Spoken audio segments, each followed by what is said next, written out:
Hello students, good afternoon to everyone. आज हम लोग डिस्कस करेंगे 25 इम्पॉर्टेंट क्वेश्चन ऑफ बायोलॉजी। तो हम देखते हैं इसे, क्वेश्चन नंबर 1 से स्टार्ट करते हैं। In which are the following plant act as a wetland indicator. तो स्टूडेंट, वेटलैंड क्या होता है? कुछ स्पेशल एरियाज होते हैं, जो आपने सुना होगा रामसर साइट्स का नाम, तो उन्हें वेटलैंड कहते हैं। कुछ स्पेशल, जिसमें दलदल भी होती है और पानी भी होता है, कुछ स्पेशल टाइप की वेजिटेशन भी वहाँ ग्रो करती है और वहाँ कुछ स्पेशल टाइप के एनिमल भी पाए जाते हैं। तो जैसे होता नहीं, कुछ डिफरेंट टाइप के प्लांट्स डिफरेंट टाइप की लोकेशन को इंडिकेट करते हैं कि किसी ज़मीन में सोना पाया जाता है तो वहाँ पे कौन से प्लांट ग्रो करेंगे। किसी प्लांट कोई बहुत टाइम तक लैंड अगर without any kind of agriculture there, तो वहाँ पे दूसरे टाइप के प्लांट ग्रो करने लगते हैं। इसी तरीके से वेटलैंड जो एरियाज होते हैं उन्हें इंडिकेट करने के कुछ प्लांट होते हैं, उन्हें हम बोलते हैं वेटलैंड इंडिकेटर्स।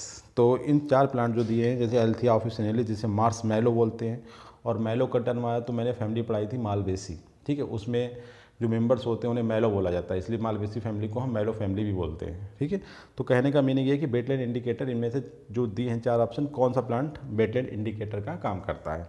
तो एल्थिया ऑफिसिनेलिस या एलियम सटाइवस, या दोनों, या फिर थर्ड या फोर्थ है चिनोपोडियम एल्बम, जिसे हम बोलते हैं बथुआ हिंदी में, ठीक है।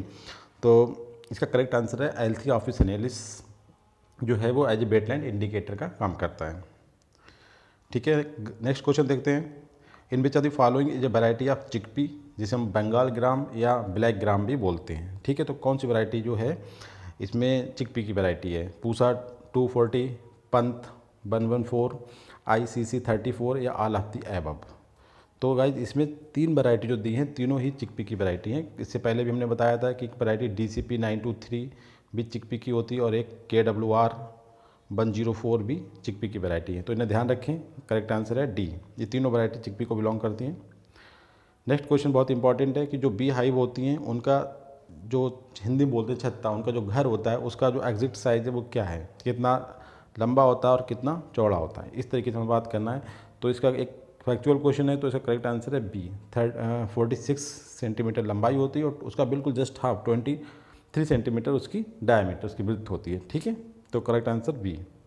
नेक्स्ट क्वेश्चन देखते हैं, क्वेश्चन 4, बहुत ही इंपॉर्टेंट क्वेश्चन है। Atlas 66 is a protein rich variety of which crop and also that act as a donor for improving the other cultivated varieties. मतलब Atlas 66 is a protein rich variety है, किस crop की ये बताना है, और ये वैरायटी जो होती है आगे हमारे जो कल्टिवेटेड दूसरी वैराइटीज़ हैं उसी क्रॉप की, उन्हें इम्प्रूव करने में काम आती है। मतलब जेनेटिक इंजीनियरिंग में बहुत सारा इसका इस्तेमाल किया जाता है। तो राइस, मेज, शुगर केन, वीट। तो एटलस 66 जो वैरायटी है वो वीट की वैरायटी है, और very important and use genetic material for improvement of the other varieties, ठीक है गाइस। नेक्स्ट क्वेश्चन नंबर 5 में देखते हैं कि in which are the following is not a wheat variety. RML 514, PB18, KMLR 7406 and Atlas 66। तो आपको एक बात तो पता ही कि एटलस जो है 66 तो वीट की वैरायटी है। अब हमारे पास 3 बच्चे, तो इसमें करेक्ट आंसर जो है गाइस है वो RML 514, ये जो है ब्रिस्का, जिसे बोलते हैं मस्टर्ड की वैरायटी है, ठीक है। ये वीट की वैरायटी नहीं है। और बाकी बचे हुए PB18 और KML 7406 और एटलस तो ऑलरेडी आप पता ही है। तो तीनों वैरायटी जो वीट की है, ये वैरायटी RML 514 मस्टर्ड की वैरायटी है। तो करेक्ट आंसर है ए।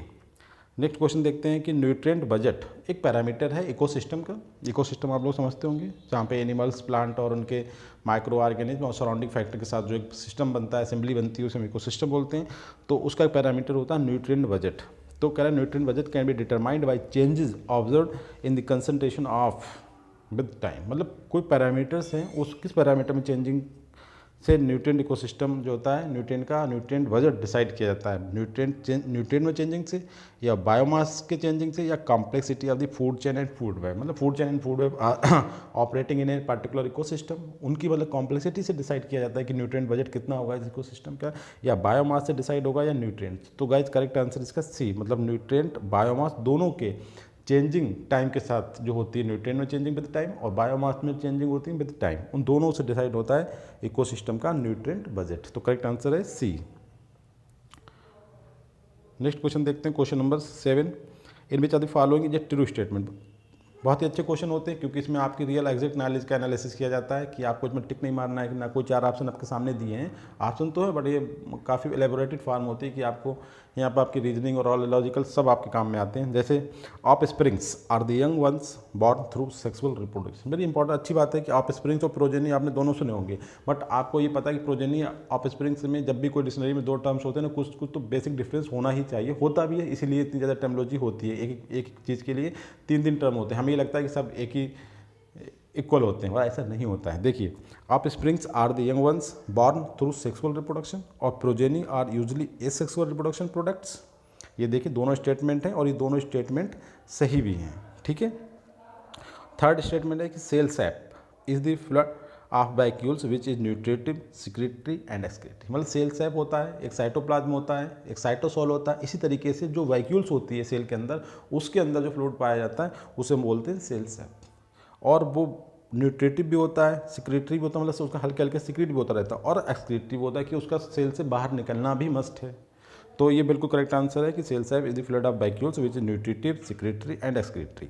इसके बाद डी में कह रहा है कि trilobites are the fossils arthropod. अब जैसे होता है ना एग्जीबिशन चल रहा है तो उसमें कोई आर्थ्रोपोड का कोई फॉसिल्स मिलता है तो हम उसे क्या कहेंगे, तो उसे हम बोलते हैं आर्थ्रोपोड्स। फॉसिल्स के टर्म होता है ट्राइलोबाइट्स। ये आर्थ्रोपोड्स के फॉसिल फॉर्म को कहा जाता है।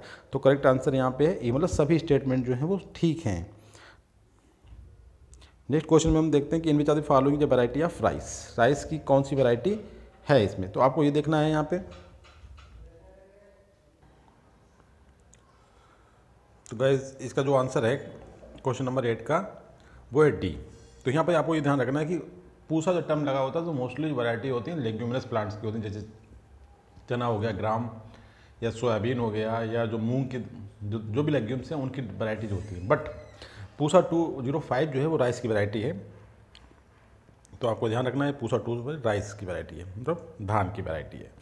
नेक्स्ट क्वेश्चन में देखते हैं कि मोल, एक साइंटिस्ट का नाम है मोल्स लीव ऑफ एक्सपेरिमेंट।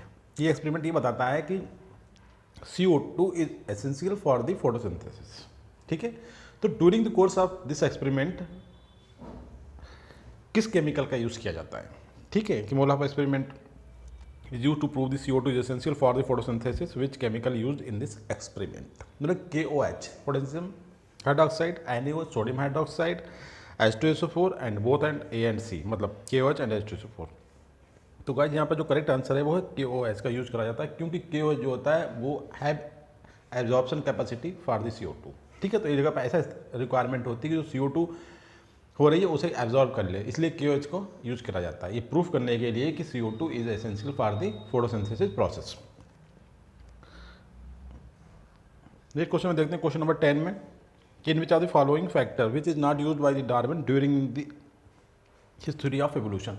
आप सुना होगा चार्ल्स डार्विन, जो एवोल्यूशन के फील्ड में सबसे ज़्यादा सक्सेसफुल साइंटिस्ट हैं। वैसे पहली बार काम तो लैमार्क ने किया था, मगर सक्सेसफुल साइंटिस्ट और जिसने एवोल्यूशन को लास्टली जो बताया, आज हम उसी थ्योरी को मानते हैं, वो है डार्विन, जिस चार्ल्स डार्विन की बात करते हैं। तो इनके जो थ्योरी में जो फैक्टर थे वो क्या थे, कौन सा ऐसा फैक्टर है जो चार्ल्स डार्विन ने ड्यूरिंग दिस थ्योरी यूज़ नहीं करा है, वो आपको इंडिकेट करना है। इनहेरिटेंस, वेरिएशन, एक्सटिंक्शन या ट्रांसमिशन ऑफ एक्वायर्ड कैरेक्टर्स। तो गाइज एक्वायर्ड का मतलब वो होता है जो हम अपनी लाइफ स्पेन में एक्वायर्ड करते हैं, कि जैसे मैं बहुत ज़्यादा जिम करूं तो मैं बहुत अच्छा मेरी बॉडी हो जाए, गेंट टाइप, या कुछ और करेक्टर डेवलप कर लूँ, मैं डॉक्टर बन जाऊँ, मैं प्रोफेसर बन जाऊँ, तो ये करेक्टर मेरे बच्चों में ट्रांसफर नहीं होगा, जबकि लैमार्क ये मानता था कि करेक्टर ट्रांसफर होगा, ठीक है। तो डार्विन और लैमार्क का इसी पॉइंट पर सबसे ज़्यादा कंट्राडिक्शन था कि वो कहते थे जो एक्वायर्ड करेक्टर जो है ट्रांसफर होते हैं, नॉट ट्रांसमिशन होता है, मतलब पेरेंट टू देयर सन या टू देयर चिल्ड्रन, मगर डार्विन ने कहा ये नहीं होता, और यही बात सही है कि ऐसा नहीं होता है, ठीक है। तो ये जो करेक्टर है डी, इस पॉइंट पे लैमार्क डार्विन से अलग थे। बाकी इनहेरिटेंस की बात करिए डार्विन ने, वेरिएशन तो उसकी मेन एवोल्यूशन का रॉ मटेरियल होती है, और एवोल्यूशन का रॉ मटेरियल जो होता है वो वेरिएशंस होती हैं। डार्विन का मतलब कोर थ्योरी का पार्ट है ये। और एक्सटेंशन की बात करते हैं, जैसे डार्विन ने बात बोला था कि जो चीज़ हम यूज नहीं करेंगे वो खत्म हो जाएगी, ठीक है। एक्सटेंशन मतलब कि कोई चीज़ विलुप्त हो सकती है, ये बात इस पे जो थे डार्विन यकीन करता था, डार्विन इसमें विश्वास करता था, जबकि लैमार्क इसमें विश्वास नहीं करता था। तो ट्रांसमिशन ऑफ एक्वायर्ड करेक्टर जो है वो डार्विन की थ्योरी में नहीं आता है, ठीक है। तो करेक्ट आंसर है डी। नेक्स्ट क्वेश्चन देखते हैं, वेदर मतलब जैसे हम कहते हैं नहीं मौसम is result of short term changes in which layer of atmosphere, ठीक है। Troposphere, mesosphere, ionosphere, stratosphere. कहने का मतलब जो मौसम जो बदलता है, आज बरसात हो रही है या फिर जाड़ा आ रहा है, हल्के हल्के विंटर सीजन आ रहा है, फिर समर सीजन आता है, फिर स्प्रिंग आता है, तो ये किस मतलब जो हमारी लेयर है उसमें किस में चेंजिंग की वजह से ऐसा होता है? तो ये ट्रोपोस्फीयर में जो चेंजेस होती हैं उनका रिजल्ट होता है वेदर चेंजेस। ठीक है, नेक्स्ट क्वेश्चन देखते हैं। NS1 antigen test is applied for, जैसे आपने देखा होगा टाइफाइड फीवर के लिए बिडाल टेस्ट किया जाता है, इसी तरीके से डिप्थीरिया के लिए करा जाता है, मलेरिया के लिए। तो ये जो टेस्ट होता है ये आपका डेंगू फीवर के लिए होता है, NS1 एंटीजन टेस्ट। ठीक है, तो correct answer guys D. Next question है कि for Lamarck Darwin gave a terminology that was, जैसे होता नहीं एक रिसर्च स्कॉलर होता है दूसरे प्रोफेसर के बारे में डिपार्टमेंट में बातें करता है, इसी तरीके से डार्विन ने लैमार्क के बारे में एक टर्मिनोलॉजी दी थी। वो टर्मिनोलॉजी क्या है? कि फूलिश साइंटिस्ट है, जस्टली सेलिब्रेटेड नेचुरलिस्ट है, ये फिलोसफर है, या एक कॉन्शियस एंथ्रोपोलॉजिस्ट है ये। तो इसका करेक्ट आंसर क्या होगा? डार्विन ने लैमार्क के लिए, क्योंकि डार्विन काफ़ी सक्सेसफुल हुए थे बाद में, उन्होंने लैमार्क की थ्योरी को, तो डार्विन ने लैमार्क को बोला था कि जस्टली सेलिब्रेटेड नेचुरलिस्ट, कि मतलब बहुत जल्दी इन्होंने अपना मतलब थ्योरी दी और अपने आप को मतलब सेलिब्रेट कर लिया और बहुत बड़े साइंटिस्ट मानने लगे थे। बट डार्विन के आने के बाद लैमार्क की थ्योरी लगभग पूरी तरीके से डिस्कार्डेड कर दी, just have a historical importance now it is. ठीक है, तो इन्होंने कहा था कि justly celebrated naturalist. Next point है क्वेश्चन नंबर 14 में बोला गया है कि एक बुक है कि author of the vestiges of natural creation. ठीक है, ये एक आर्टिकल है, इसके राइटर का नाम पूछा है आपसे, एवोल्यूशन से रिलेटेड है ये। Provide evidences in the field of evolution, ये किसने लिखी? Charles Darwin, JD Lamarck, Robert chambers and Hugo day Vries. तो ये सभी एवोल्यूशनिस्ट साइंटिस्ट हैं, एवोल्यूशन की फील्ड में जिन्होंने बहुत काम किया। तो मगर इसके राइटर जो है वो रॉबर्ट चैम्बर्स हैं। ठीक है,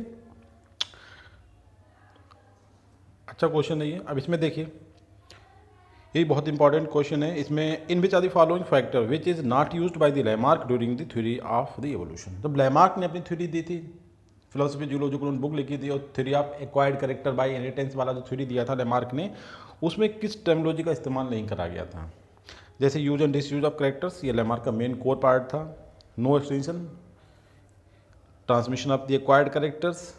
ठीक है, वेरिएशन, देखिए वेरिएशन जो कोर सेंट्रल पार्ट था वो डार्विन की थ्योरी का था, जब उसने एवोल्यूशन पे काम किया था। एवोल्यूशन के बारे में उन्हें थ्योरी दी थी अपनी कि origin of species by means of natural selection, तो उसका जो कोर एंड सेंट्रल पार्ट था वो वेरिएशन था।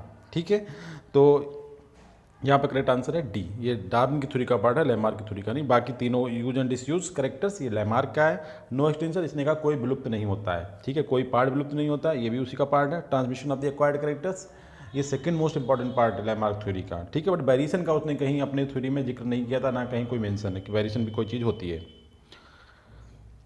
बट नेक्स्ट क्वेश्चन देखिए, ऐसा पॉइंट जहाँ पे लैमार्क और डार्विन दोनों एक दूसरे से मतलब सेटिस्फाइड थे, मतलब कहते कि हाँ ये बात ठीक है। The point where both Lamarck and Darwin agreed on much the same evidence for evolution, कि ऐसा कौन सा पॉइंट है जहाँ पे एवोल्यूशन के लिए एविडेंस आते हैं?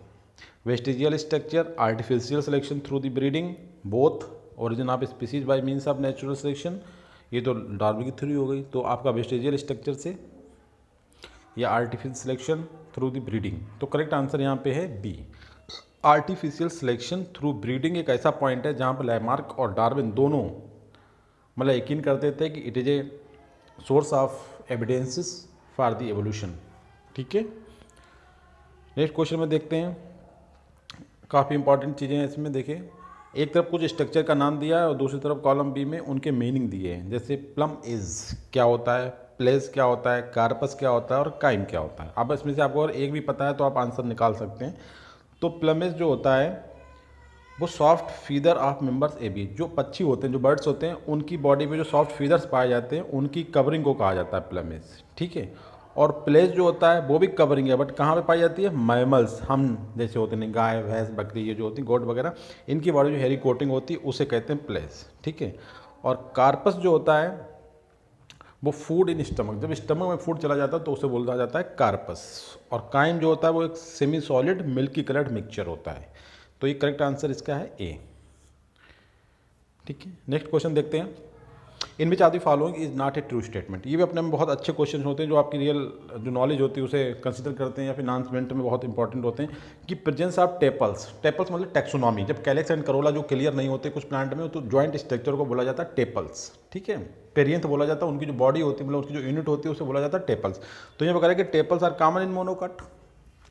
नेक्स्ट क्वेश्चन में कह रहा है कि changes due to genetic drift in gene frequency of a small population. बिल्कुल सही है। जेनेटिक ड्रिफ्ट का जब भी कब भी नवी आया है नाम किसी क्वेश्चन में तो आप ध्यान रखना है कि वो स्मॉल पॉपुलेशन में होने वाली एक जेनेटिक इवेंट है। नेक्स्ट पॉइंट है कि Antarctica is only continent completely covered with ice as fresh water. Correct answer, बिल्कुल सही बात है ये। अच्छा, mesosphere is the warmest layer of the atmosphere.